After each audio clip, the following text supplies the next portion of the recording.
반갑습니다, 여러분. 오늘 진짜 흥미롭고 엄청난 스케일의 주제를 하나 들고 왔는데요.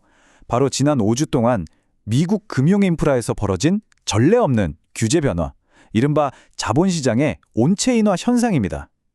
사실 이런 거시적인 시스템 변화는 우리 눈에 당장 띄지는 않거든요. 하지만 그 파급력은 상상을 초월합니다. 그래서 오늘 흩어져 있던 이 퍼즐 조각들을 하나로 싹 맞춰보려고 합니다. 자, 시작해볼까요?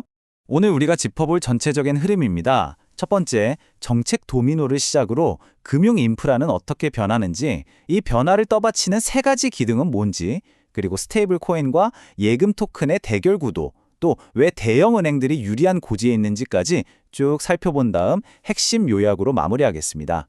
그럼 첫 번째 내용, 정책 도미노.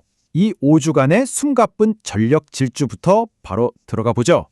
진짜 믿기지 않을 정도의 속도입니다. 새로운 행정부 출범 직후 딱 1주 차에 행정명령이 떨어졌고요.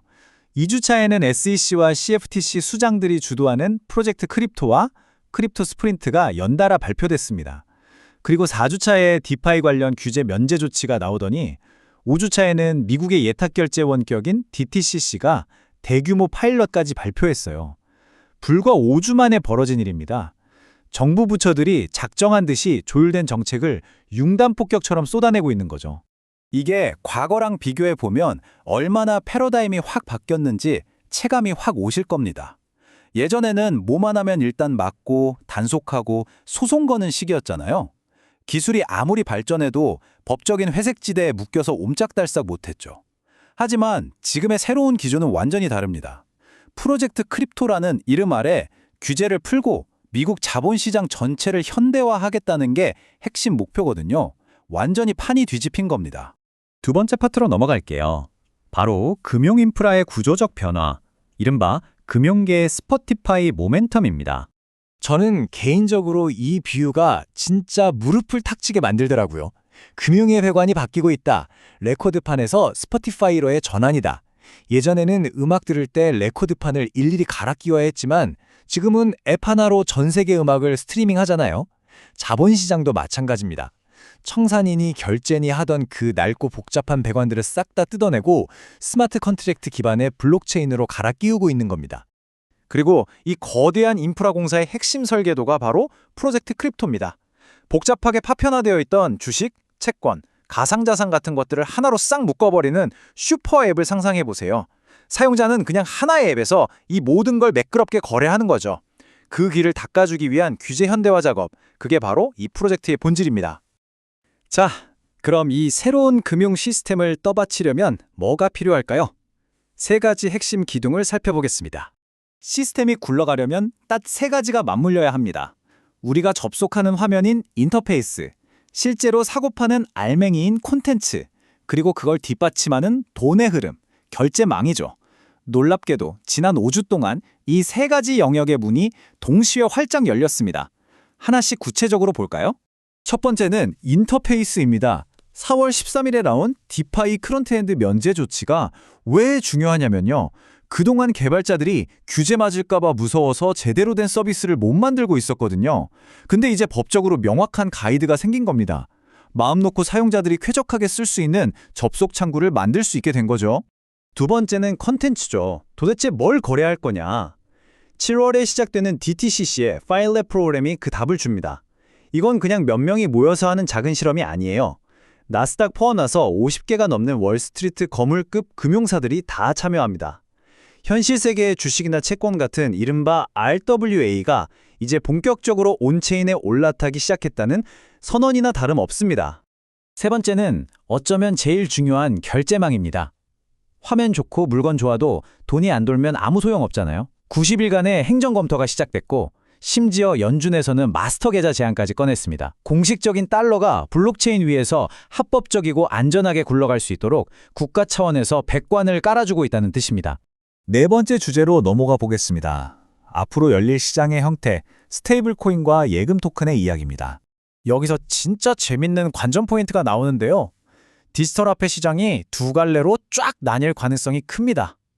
우리 같은 리테일 투자자들은 평소 쓰던 빠르고 국경 없는 스테이블 코인을 계속 쓰겠죠? 반면에 수조 원씩 굴리는 기관들은 어떨까요? 그들은 규제도 철저히 지켜야 하고 자기들만의 안전한 울타리가 필요하니까 은행이 발행하는 예금 토큰을 쓸 확률이 높습니다.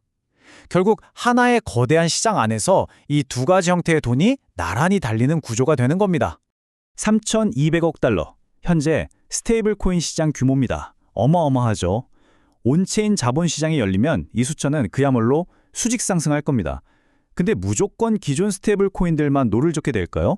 앞서 말씀드린 대로 대형 은행들이 자기들만의 예금 토큰을 찍어내서 기관 자금을 다 흡수해버리면 시장 파이를 누가 얼마나 가져갈지 판도가 완전히 달라질 수 있습니다. 그리고 여기서 아직 풀리지 않은 아주 중요한 숙제가 하나 있습니다.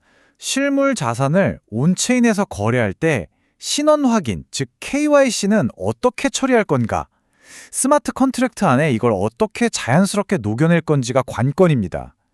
화이트리스트 방식을 쓸지 아예 새로운 네트워크 기술이 나올지 모르겠지만 누군가 이 퍼즐을 푸는 순간 시장 유동성은 말 그대로 폭발하게 될 겁니다. 5번째 섹션, 대형 은행의 우위입니다. 왜 월스트리트의 낡은 거인들이 결국 승자가 될 수도 있는지 살펴볼까요? 크립토 기업들이 기술력 좋고 빠르다는 건 다들 아시죠? 그런데 JP모건 같은 전통 금융사들, 겉으로는 블록체인에 시큰둥한 척 하면서도 사실 뒤에서는 수년 전부터 엄청난 투자를 해왔습니다.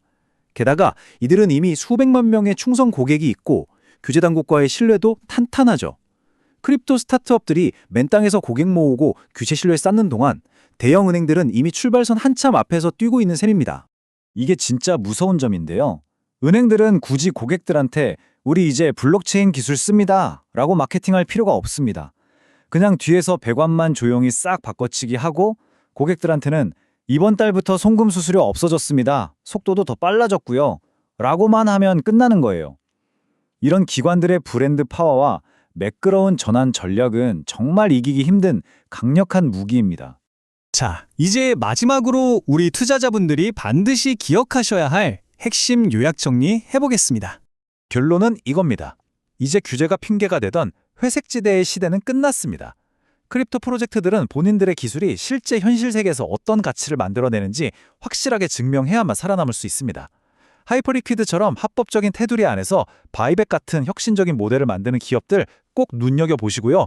동시에 생태계를 무섭게 먹어치울 준비를 하는 대형 은행들의 예금 토큰 도입 동향도 매일 체크하셔야 합니다. 그리고 약간 우픈 이야기 하나 해드릴까요? 기존 자본시장이 온체인으로 넘어온다는 건 주식이나 채권 시장에 있던 영업시간이라는 개념이 사라진다는 뜻입니다. 24시간 365일 안 멈추는 크립토 시장처럼 변한다는 거죠. 앞으로 우리 투자자분들 밤잠 설치실 일이 훨씬 더 많아질지도 모르겠습니다. 건강관리 단단히 하셔야겠어요.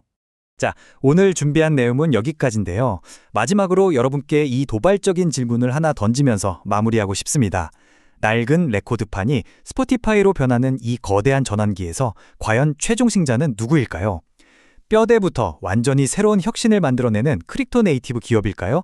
아니면 막강한 자본과 고객을 등에 업고 새 배관을 자연스럽게 이직하는 전통의 은행 거인들일까요? 앞으로 펼쳐질 이 흥미진진한 자본시장의 격변, 우리 다 같이 계속해서 지켜보시죠. 감사합니다.